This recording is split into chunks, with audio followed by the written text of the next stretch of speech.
Four parents walked into Judge Vonda B's courtroom full of excuses, but in the next few minutes she'll crush everyone, leaving them completely speechless. All rise. Support court with Judge Vonda B is now in session. Judge's case number JVB 1084, Daniel's case. Thank you. You're welcome. You all may be seated. All right, Mr. Clough, Yes, you're Honor. back, except today you're the petitioner. Looks like we found Mom. Finally found her. Okay, finally found her. What can I do for you today? Well, Your Honor, I'm here to get some justice. I think it's time that I... Alright guys, buckle up, because this isn't your ordinary child support hearing. After months of absence, the mom finally shows up in court, while the dad, exhausted but determined, comes seeking justice. The judge opens firmly, signaling she's not here for excuses. This setup feels like a courtroom showdown where credibility, money, and parenting collide. From the dog in a wheelchair to the father's mounting bills, every detail adds stakes. Who do you think will convince the judge first, the father or the mother? Get back what I've been giving out. What do you mean by that? Money. I've been giving so much money and she hasn't even been here. Right. You know? Well, before we really get started, are the kids in the car with the dog again today? Kids aren't in the car, Your Honor. The dog got hit, so he's in a doggy wheelchair. Okay. So... All right, well, I'm sorry to hear that about the dog, but the kids are fine. They're with the neighbor. Okay, good. Just wanted to make sure.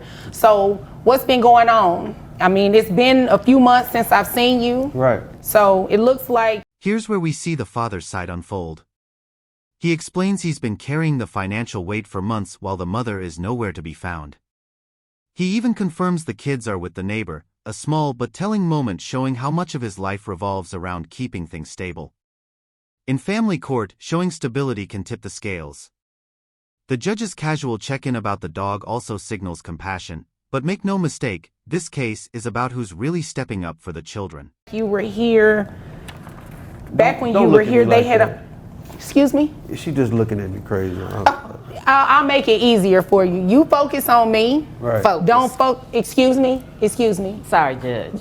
Don't be sorry, just don't do it. This is your first time here today.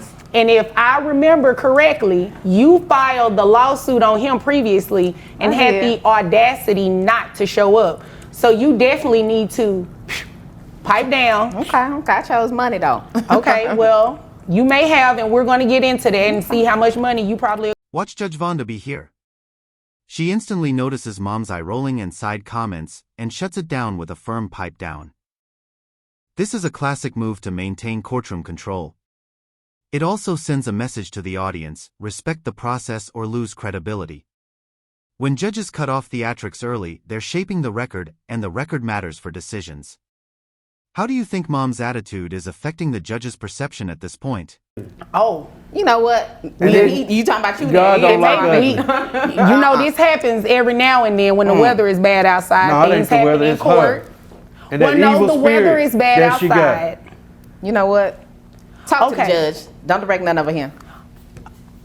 Okay, what she just said is right, all right? But I'm not agreeing with you in the sense that, you know what I mean? Let me tell him to be quiet and talk to me only. I got All you, right, Judge. Mr. Clough, continue. So, as I was saying, it's been a few months. So the kids have been with you, looks like it's been about 7 or 8 months now. Yes, Your Honor. All right? So in this 7 or 8 months, has mom been paying? Have you been paying? Well, no, that's she not how this hasn't, works. Your Honor. That's not how this works. She hasn't been paying. This section is devastating for mom. Under questioning, dad reveals she hasn't been visiting the kids but did manage to visit a jailed boyfriend. He even recounts her involvement in the PPP loan scandal and a BBL surgery. The judge quickly clarifies, we're not here for that, but still lets the information stand. Why? Because credibility and priorities matter in child support rulings. If you were the judge, would you see this as proof of neglect or just bad optics? All right? She has not been paying. Has she at least been visiting with the children? She hasn't visited the children, but she visited that man in jail that she ran off with. Oh, the one that was in the car that you In the really couldn't Cutlass, see? yeah. The Cutlass. Oh, yeah, that's right, that's Yeah, right. he got arrested not too long after I saw you for the PPP loan. Is that correct? No. That's how she got that. incorrect. That's incorrect. She got what? What's that? You know, from the last time. She got the booty in the booty. What they call it something though? Yeah, the BBL. She know. Oh. Why you telling my business? People need to know. People don't need to know nothing. That's for the gram. Anyway, Your Honor. I mean, I wanted to know, but you know, we're not here for that. We're not here for that. I'm not going to be petty. So. Here's where the tension spikes. Dad brings up the BBL directly, and the courtroom energy flips from tense to shocked laughter. Judges don't usually reference cosmetic surgery, but here Judge Vonda B does something subtle. She acknowledges it without judgment yet holds Mom's spending up as evidence of misplaced priorities. This is more than drama. It's a teachable moment about how your financial choices can become evidence against you. What do you think, fair game or too personal? You are seeking to put Mom on child support. I am. All right. And health insurance. Who's covering? Well, I would assume she's not. Are you covering health insurance? Are they on Medicaid? What's going on? Well, I wasn't at first, but I got a promotion at work. All right. Congratulations. I appreciate that. All right. I made me a manager at the McDonald's, so I'm making a little bit more, and I was able to put 2 of the kids on insurance, but not all of them. Okay. Just can't cover that many. So. All right. So the other ones, what are they doing? Well, my other job kind of covers that as well. Okay. All right. So at least all of the children are insured. They are. All right. How much is that insurance total for the kids only? On McDonald's or the other job? No, just in total. This is where the dad's story deepens. He explains his promotion at McDonald's, how he now covers health insurance for 2 of the kids, and juggles a second job for the others. This kind of testimony is gold in family court. It paints a picture of reliability and sacrifice. The judge praises his promotion, subtly reinforcing his credibility in front of everyone. Viewers, would you feel more sympathy or suspicion of a dad grinding 2 jobs to cover 5 children? No, let's hear her side of the story because I'm pretty sure she's going to say some interesting stuff about finances. Judge, Clough don't know nothing. Listen, understand that I got at least, 6 figures in the bank. Oh, okay. Had 6 figures in the bank. You said what now? Mr. Clough, again, I'm not, excuse me, Miss Daniels, when I speak, both of you be quiet. Mr. Clough, there will be no more outbursts, okay? I understand you both are frustrated, emotions are high, but let me get through this hearing, okay? Because if I can't get through it, guess what I'm gonna do? I'm gonna reset it. And I know neither one of you want to pay for court parking again, right? I don't. You don't want to take off your work, right? Only one of us will be here. Okay, but you want some sort of relief, right? Yes, sir. Okay, so in order for me to do that, I have to hear the facts. Now, Ms. Daniels, again, continue. So, like I said. No, let me direct you really quick. You're getting ready to talk about these 6 figures you have in the bank. I do. All right, how much money we talking? We talking about, 300-400, you know what I'm saying? Here Mom tries to explain her finances, but her story collapses under basic questioning. She boasts of 6 figures but then can't give an average annual income. Judges hate vague numbers. This is why the court often takes the highest number stated and calculates support from there. It's a lesson in how courtroom bravado can cost you thousands. Did you notice the judge's body language shift here, from curious to visibly annoyed? Well, it kind of just depends on the year and how many promotions I get, how many companies want to invest in me. So it just depends. Anywhere between. When are you going to answer my question? Judge, it's a difficult question for me because, sometimes I can have a promotion that's $500, or I can have a promotion that's $50,000 plus. So, Miss Daniels, I don't have a lot of time, right?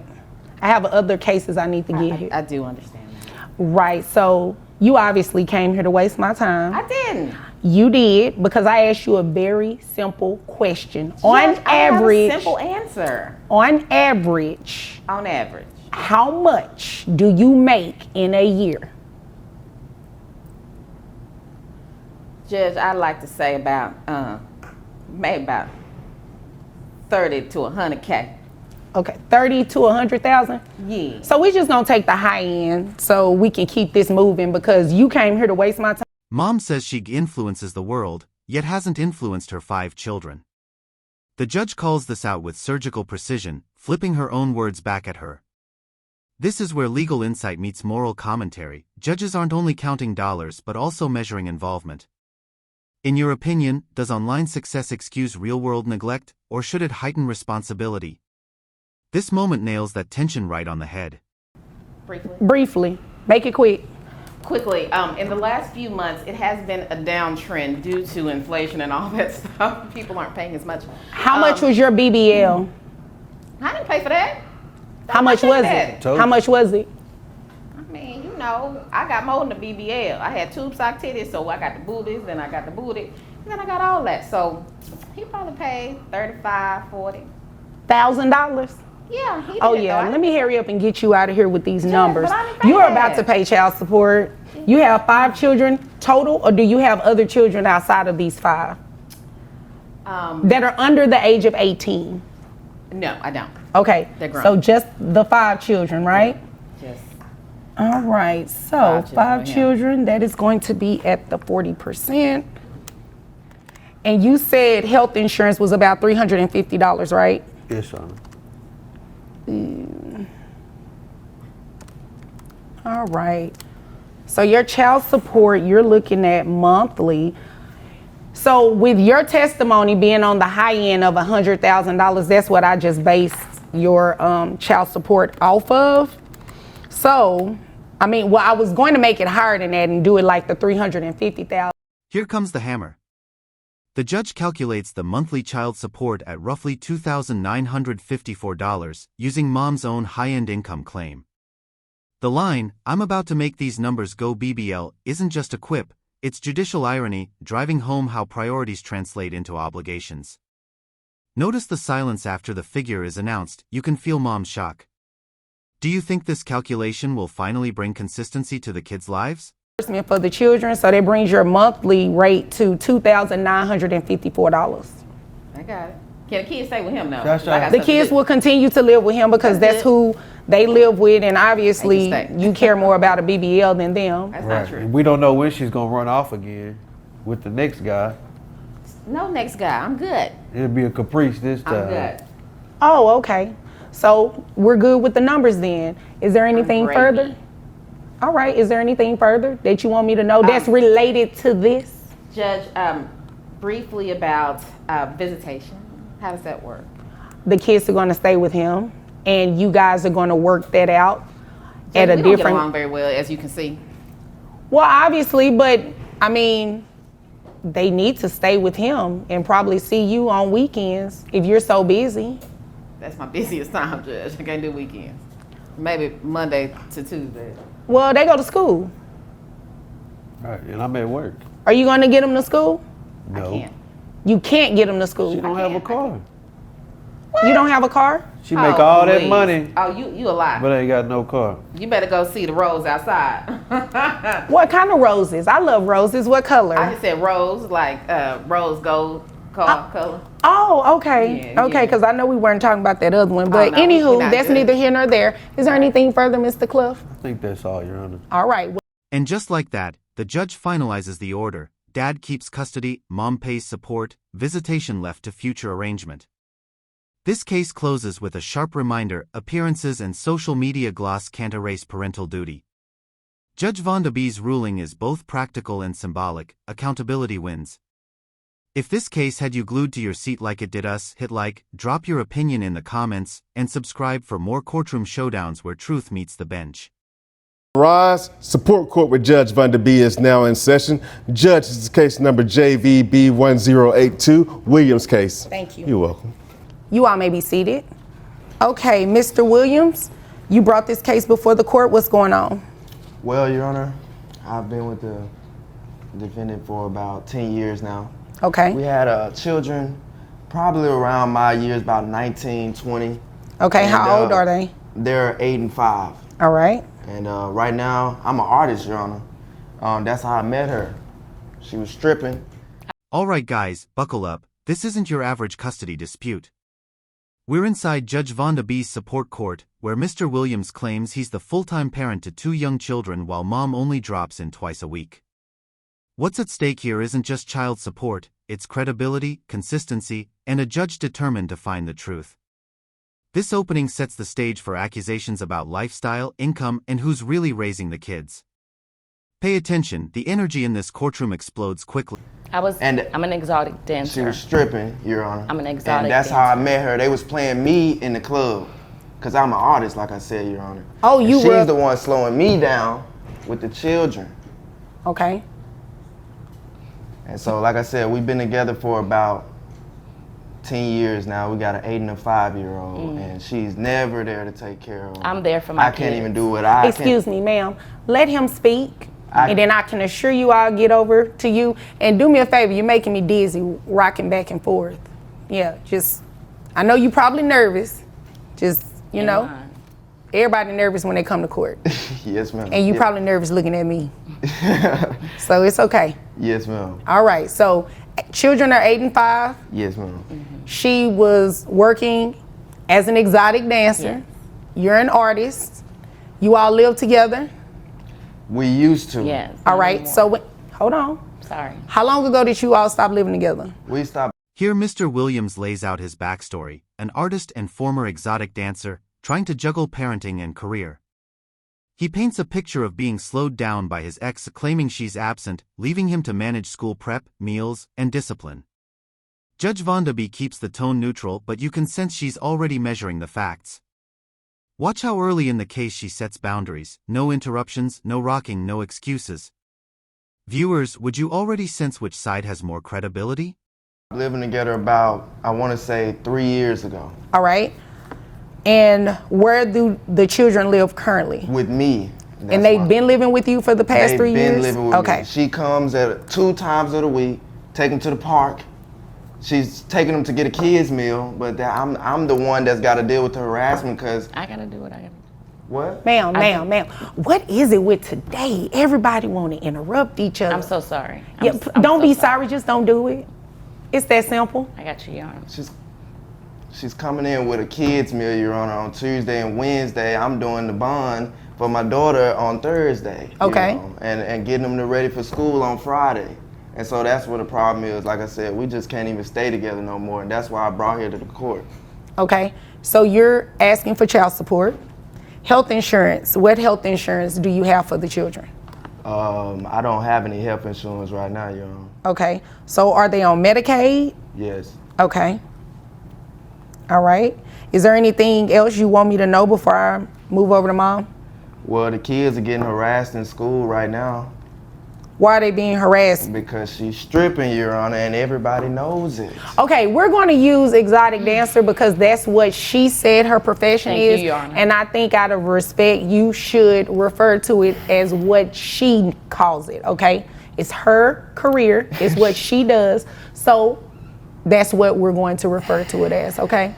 Yes, So Your the Honor. children are being made fun of at school because of what Mom does for a living. Yes. Okay. This section reveals the math of custody. 5 days a week with Dad, 2 with Mom. The judge patiently rephrases Mr. Williams' claims and locks down dates, routines, and responsibilities. This is key legal groundwork, establishing who's actually providing the day-to-day care. In family court, time is currency. The more time you have the kids, the stronger your case for support.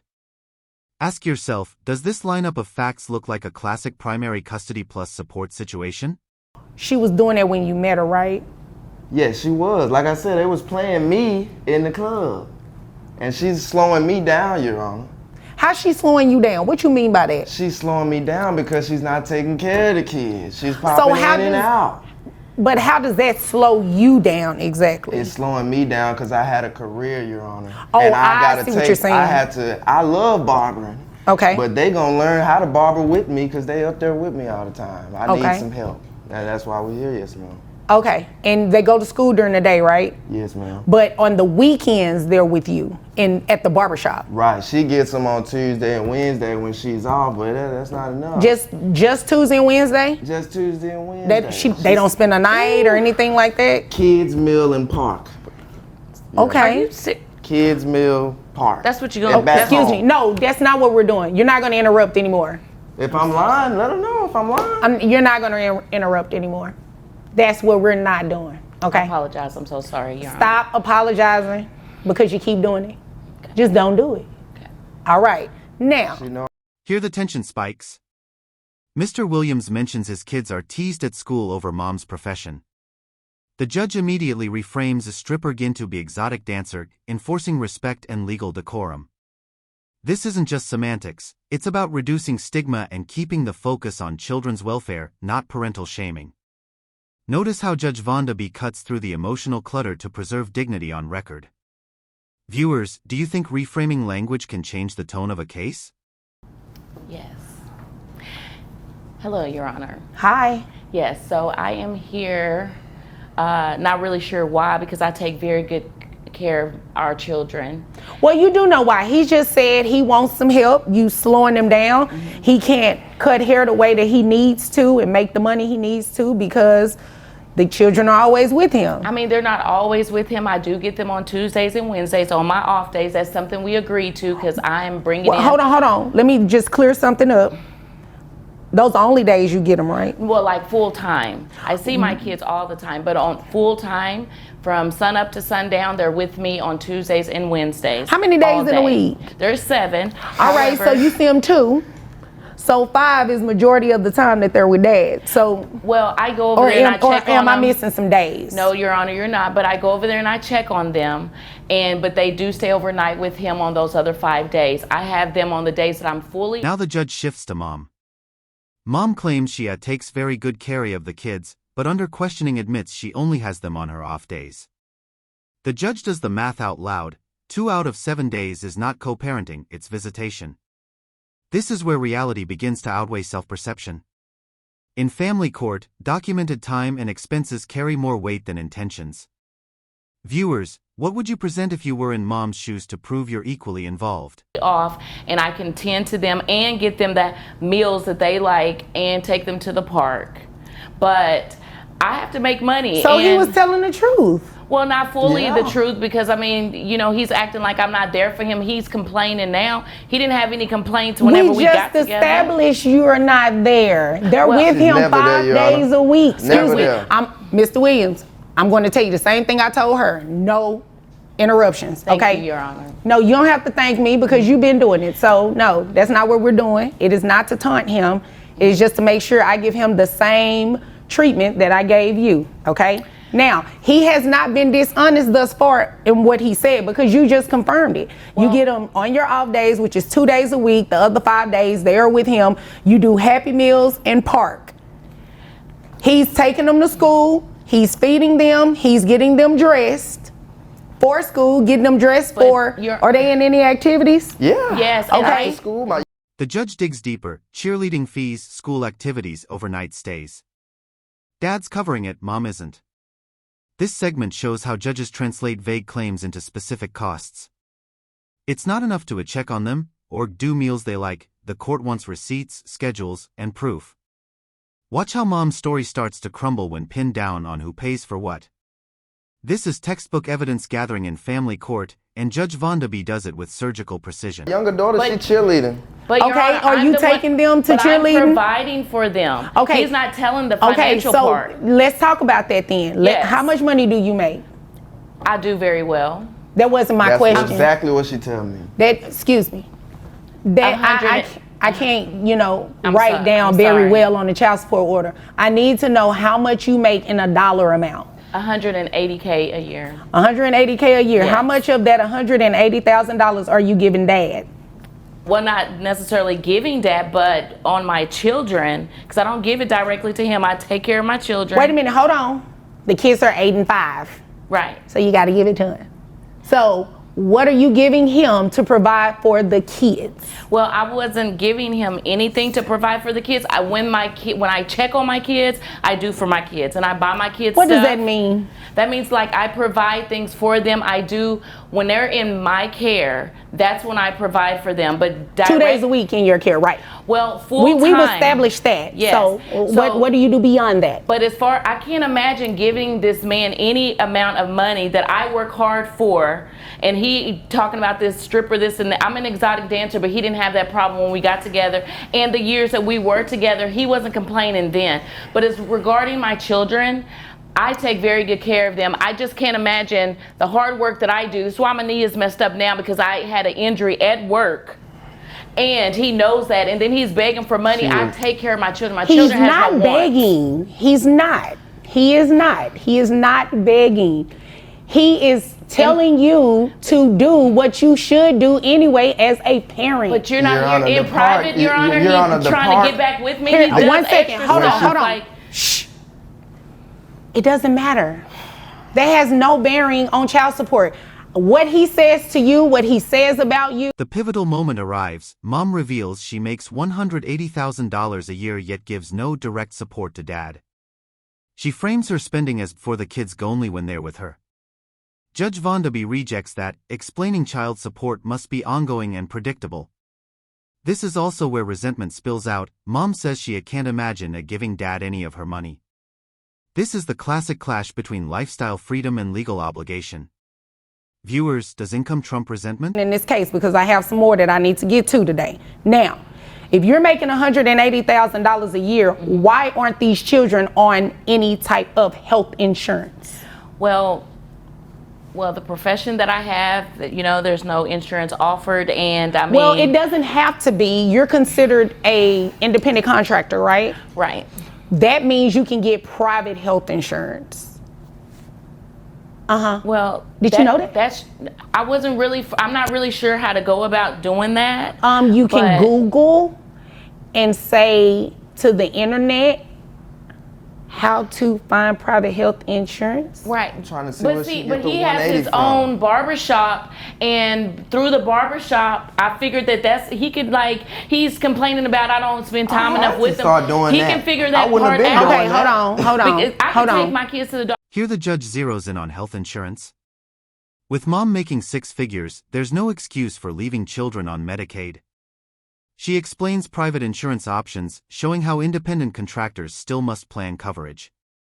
Mom tries to deflect by pointing to dad's barbershop, but Judge Vonda B calls it out as pure avoidance.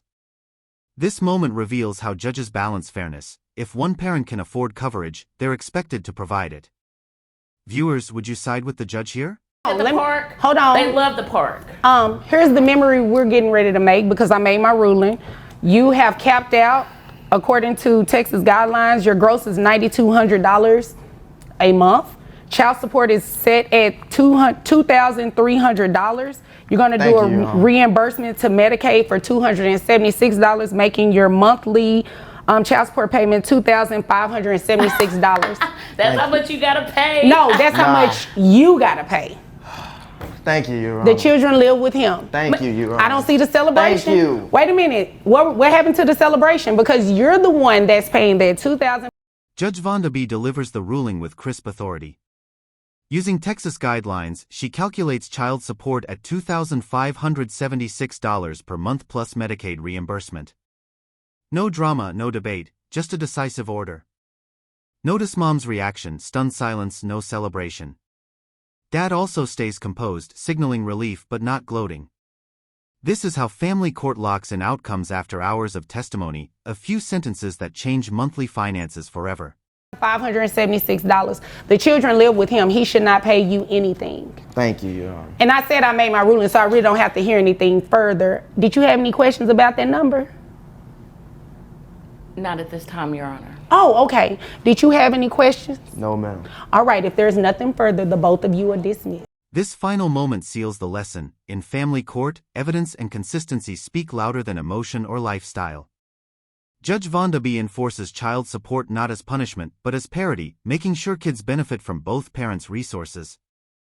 This ruling is a reminder that even 6-figure earners must contribute when they're the non-custodial parent. If this case hit you as hard as it hit us, share your thoughts below, like the video, and subscribe for more explosive courtroom breakdowns every week. Judge Vonda B Court is now in session.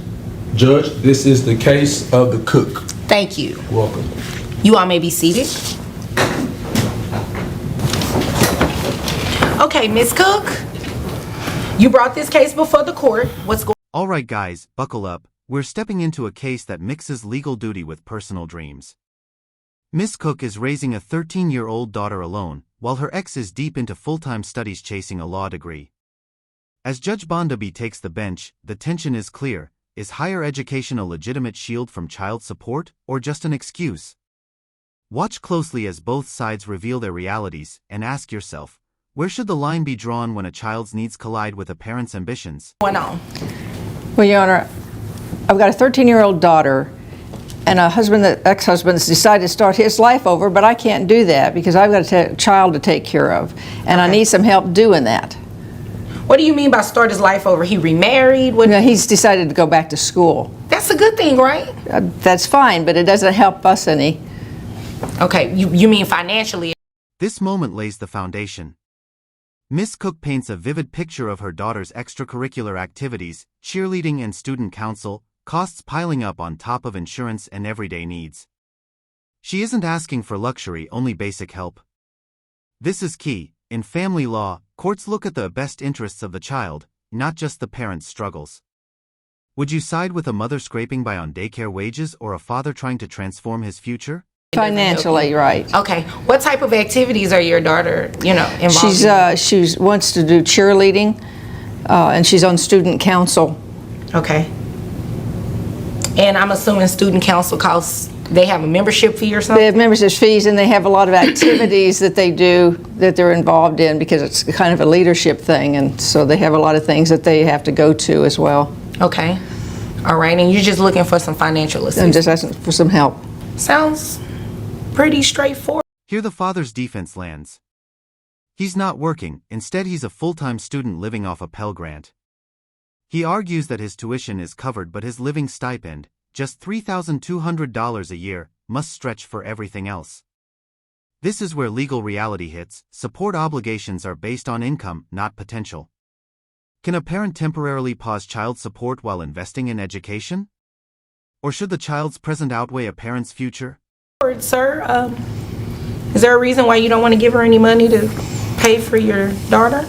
Well, it's not that I don't want to pay, it's just I'm not working at all. I'm a full-time student. Okay. My tuition is paid for, and I've got a Pell Grant, and I get basically $3,200 for a school year to help cover my living expenses as well. So do they break that up by semester? It's broken up by semester. I have to maintain grades and stay in school. I have to prove that to be able to continue to receive the grant. So just. Judge Vonda B interrupts with the famous line, "You can't squeeze blood out of a rock." That's not just colorful language, it's a legal principle. Courts cannot order payments from non-existent funds.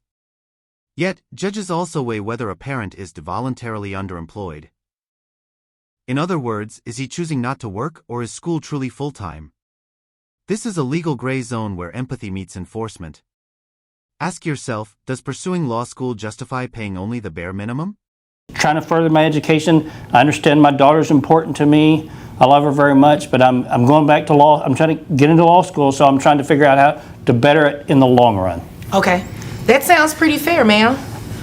Are you aware that he gets this Pell Grant money? Yes, ma'am, I am. But I know a lot of students also work at least a part-time job. Right. And, the money he's getting with the Pell Grant, I know it's not a lot.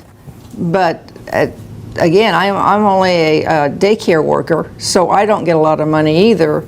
And I need some help even just with her normal everyday things. I'm paying for her insurance as it is. And here's where the numbers crunch. The Pell Grant is split per semester, about $1,600, so the judge must decide whether to impute minimum wage instead. This calculation will shape the child's standard of living for months ahead. Courts often default to minimum wage to ensure at least a floor of support. This moment reveals the hidden math behind every child support order, a mix of formulas, affidavits, and discretion. Do you think minimum wage is a fair baseline here? Just trying to keep things going is difficult. Right, I understand, but you can't squeeze blood out of a rock. Okay, you understand that, right? Yes. He's only going to be obligated to pay whatever it is that he has as income. Although some students may work, not all full-time students have a job either. I mean, you have to take that into consideration. So based on the information that he provided and that the testimony that you both gave. Listen to how Miss Cook frames her plea. She acknowledges the Pell Grant but points out that most students also hold part-time jobs. She's paying insurance, juggling costs, and just needs some relief. This is a pivotal emotional beat. The courtroom tone softens but the stakes rise. The audience sees the real human cost of financial shortfalls.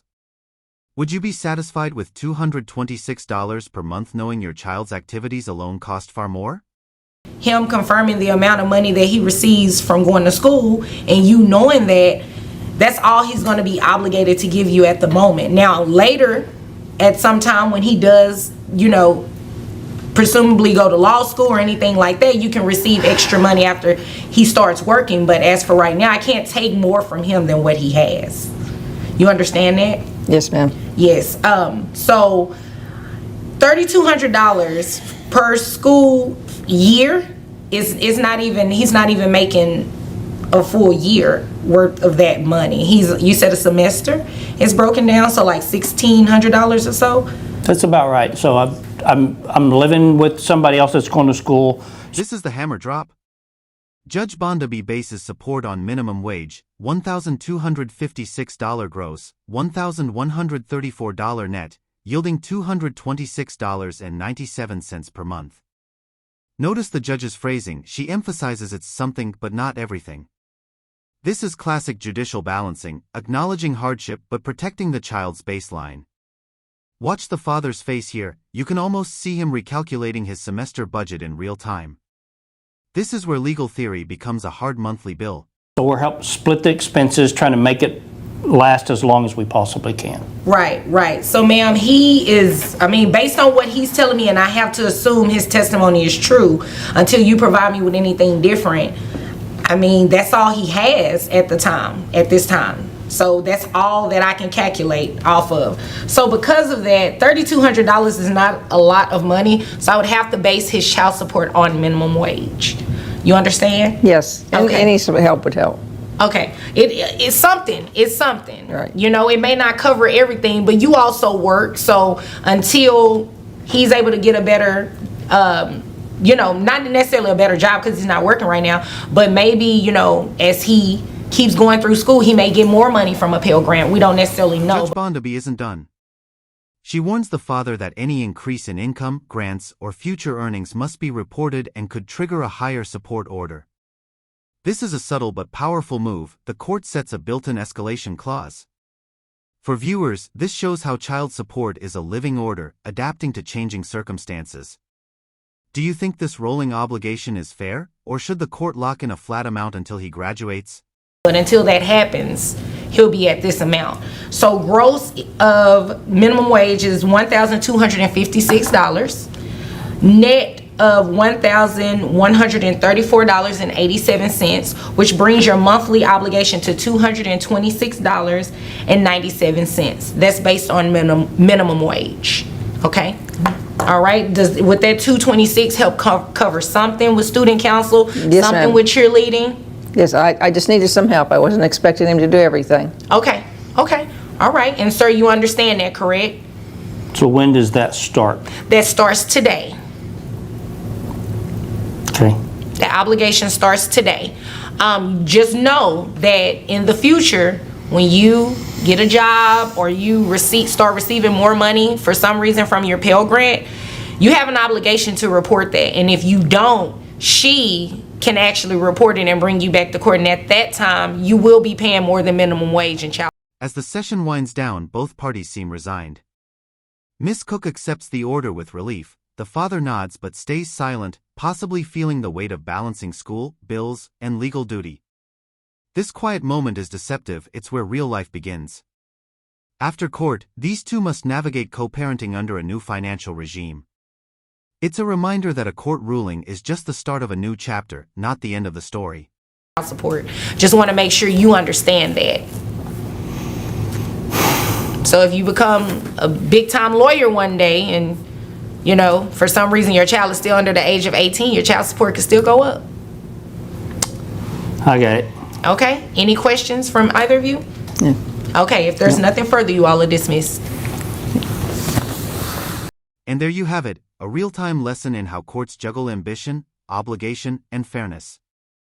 Miss Cook walks away with a modest but enforceable support payment. Her ex leaves knowing this figure will climb as his income grows. Cases like this show why child support law is about evolving duty, not static punishment. If this case got you thinking about where you'd stand, hit like, drop your thoughts below, and subscribe for more breakdowns of explosive courtroom moments. Session. Judge, this is the case of the Walkers. Thank you. You all may be seated. Mr. Walker, you brought this case before the court. What's going on? Alright guys, this isn't your ordinary child support dispute. Mr. Walker says he's been paying $500 a month to his ex-wife Jennifer, but their daughter actually lives with his retired mother. From the first gavel bang, Judge Vonda senses something's off. This is the kind of case where paperwork, income, and custody pull in opposite directions, and the truth could change everything. Buckle up, because the courtroom tension here is electric. Thank you, Your Honor. For the past year, I have been paying child support to my ex-wife, Jennifer. Currently, our daughter is in my mother's custody, and I'm bringing this case. Wait. Why is your daughter in your mother's custody? So she was initially in my custody, but before this year, I was a teacher, and I got promoted to principal. But I'm now working at a school that's on the other side of town. I wanted to make sure that my daughter stayed in the school that she's in because she has been. Mr. Walker reveals he took a principal job across town, keeping his daughter in the same school by placing her with his mother. It's a heartfelt move but a legal gray area. In family court, physical custody drives financial duty. Judges see dozens of these cases where intentions clash with statutes. This is your first signal that today's hearing is not just about dollars, it's about credibility and who's truly caring for the child. For the past 4 years, and I wanted to make sure that, well, she's been in that district for the past 4 years, and I wanted to keep her development because I agree with the education plan that they have there. So I took the job because it was more money and it was a better career for me. And More money, so should you be paying more in child support then? Well, making more money? Well, I think that I should be paying my mother the child support. Currently, I'm paying my ex-wife the child support, and I have no idea where those funds are going. How much do you pay? By now, the grandmother's role dominates the case. She's retired after 28 years with the city, providing stability for the child. Yet she receives nothing directly from the support payments. This is a common blind spot in child support orders, they lag behind real-life shifts in custody. You can almost feel viewers at home thinking, why is she paying for everything but not receiving the funds? That's exactly what Judge Vonda is about to address. Child support? $500 a month. Okay. Continue. And so she's in my mother's custody right now. My mother is retired. We had the conversation. We had an amicable conversation about my daughter living with my mother because she is retired. She worked for the city of Dallas for 28 years. She worked? Ma'am, we do not need the extra. My bailiff, Mr. A.K.A. Fuller, he will make sure that you're escorted out of this courtroom if you cannot control yourself. Understood? Yes, Judge. Thank you. You may continue. The judge reins in side comments and stops the case from spiraling. This moment shows how courtroom discipline matters. The bailiff steps in, tension spikes, and suddenly everyone realizes this is serious. In these brief seconds, Judge Vonda flips the room from chaos to order. That's a subtle but powerful signal. Rulings are coming, and they'll be rooted in hard facts, not emotional interruptions. So ultimately, the main goal of this case is that I want to move the child support from my ex-wife and then start paying. Rightfully so. There's no reason she should still be getting any type of child support payments. Ma'am, Ms. Walker, have you been reallocating these payments that you're receiving from Mr. Walker to his mother? Yes, Your Honor. I have receipts. I have everything. I've been taking care of my child. What type of receipts are you talking about? Receipts for me buying her food, clothes, Okay, shoes. that's called parenting. That's not child support. Well, I'm using his money for the kid. But Miss Walker says she's been passing the money to grandma and has receipts, but they turn out to be clothes and pool expenses. This is a courtroom classic, claiming one thing, producing another. Judges don't just want spending records, they want proof of direct support to the legal custodian. When that evidence fails, credibility cracks. Would you have walked into court with those kinds of receipts? the child does not live with you, correct? Because of him. That wasn't my question. The child does not live with you, correct? Yes, that's correct, Judge. Okay. Where is it that you are working right now? Right now, I am an office manager at Walker's Dentistry. Office manager? Okay. That's what I do, Judge. I'm an office manager right now. Okay. And how much is it that you make a year? Maybe about 70,000. We learn Miss Walker makes around $70,000 a year as an office manager. She frames herself as a single mother, but Judge Vonda strips the narrative back to the numbers. This isn't about sympathy points. It's about obligations to the child who doesn't live with her. This split-second exchange underscores why judges ask specific financial questions. It's the foundation for recalculating support. $70,000, okay. And I'm also a single mother. Okay. Well, congratulations. There are a lot of single mothers in this world. So that's not information that we need in terms of calculating child support, okay? How many children do you have? I have a total of 3. I have 1 with Mr. Walker, and I have 2 with my previous husband. Okay. All right. Continue. What is your reason for this child living with his mother and you're receiving child support payments?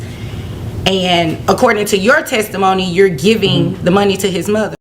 Here's the pivot. Both parents admit the child does not live with either of them. Legally, that kills the original support order. Watch Judge Vonda's patience thin as she isolates the exact living arrangement. This is courtroom chess, every question a move, every answer exposing the board. By the time she's done, there's no doubt who should be receiving the money. Is that correct information? Is she giving the money to your mother? That is incorrect, Your Honor. Okay. Is your mother here today? She is not. My daughter's actually home sick with the flu. So she's at home with my mother right now. Okay. Judge, our daughter Kayla was living with me, and Blaine decided to come get her on the weekends. You know, everything was perfectly fine. She was getting along with the other kids in the house. So when Blaine started to come pick her up, and by the time he dropped her off, she would become so angry. She was fighting the other 2 kids. So I don't know if he was telling her things, but she would come back very... Ma'am, that's more information than what I need. Okay. The bottom line is this. The child does not live with either of you, correct? Correct, Your Honor. And you're paying child support. Now the math hits. Judge Vonda calculates gross versus net, factors in health insurance, and lines it up with statutory guidelines. This is where many viewers glaze over, but it's the most important part. The law converts narrative into numbers. This is also the point where Miss Walker realizes her old payment setup is about to vanish. You can almost see it on her face. Currently, but to Miss Walker. Correct. And Miss Walker, you are not paying child support at all. No, ma'am, I'm not. Okay, so this is what we're going to do. You said you make $70,000 a year. Does that include any overtime or anything?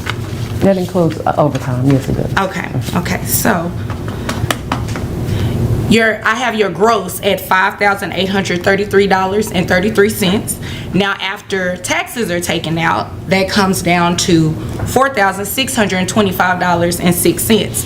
Who pays health insurance for the child? Blaine. I do, Your Honor. Okay, how much is health insurance?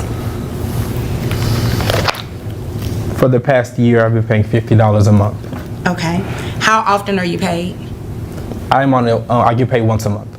Bam, $707.28 a month from Miss Walker to Grandma, plus redirecting Mr. Walker's $500 straight to Grandma too. In a single ruling, the judge corrects the money flow and locks it to the actual caregiver. This is what fair enforcement looks like. It's the moment when courtroom theory becomes a practical order that will change 3 households overnight. So $25 a month, okay. And then you said you have 2 other children and I pay mortgage and car note. Ma'am, he has the same expenses. That means nothing to me. Ms. Walker, your child support is going to be set at $707.28. That includes the $682.28 for child support and $25 for health insurance. Mr. Walker, your $500 payments will be reallocated to your mother. And as I stated, Ms. Walker, that $707.28 will go directly to his mother as well, since that is who the child is living with. Am I right? Yes, Your Honor. Okay, is there anything else from either of you? If nothing further, you all are dismissed. Thank you. And just like that, the gavel falls. Grandma now holds the legal right to support, Miss Walker's obligation is on record, and Mr. Walker gains transparency. Beyond the math, this case exposes how quickly family dynamics can outgrow outdated court orders, and how judges step in to realign reality with the law. If this breakdown helped you see the power behind the gavel, leave your thoughts below and hit subscribe for more courtroom drama like this.